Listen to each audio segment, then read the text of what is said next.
Dear Marta Lucia, so I wanted to briefly show you about a program that I designed that I mentioned to you the day we met.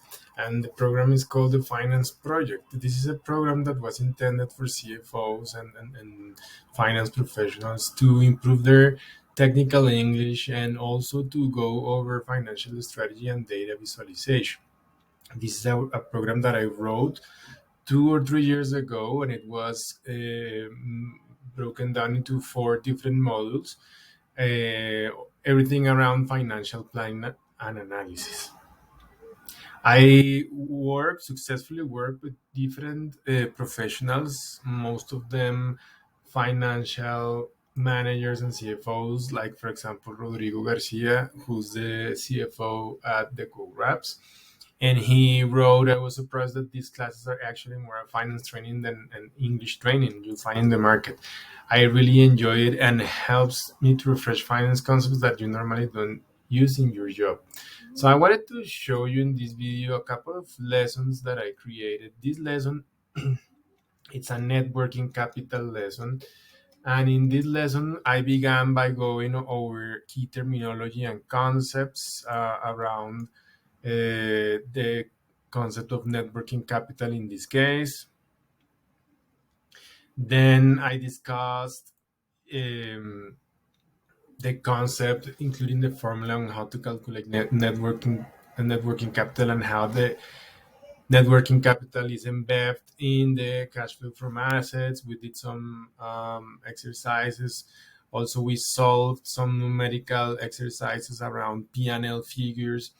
And then, which was very interesting, we used data, P&L and balance sheet data to create a dashboard that analyzes net working capital position for an organization in different countries.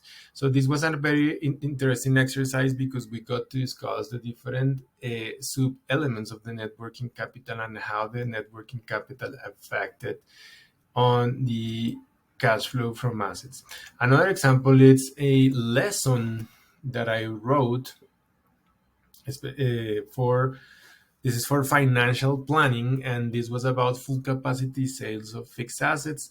So we did very interesting exercises here to understand the concept of full capacity of assets, and this was around the concept of a hotel. So we read a couple of articles. We discussed this article in innovative ways to improve capacity utilization. But again, what was very interesting was using data from a hotel and the room occupancy from that hotel, number one, and on the other side, costs and P&L data from the hotel.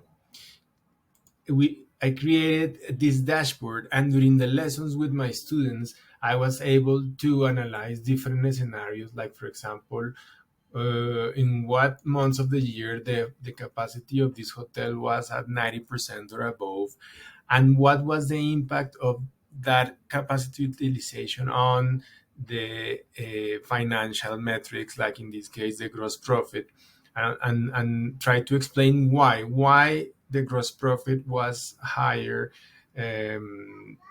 due to specific activities that were taking place in that hotel. So I wanted to share a couple of examples with you of lessons that I wrote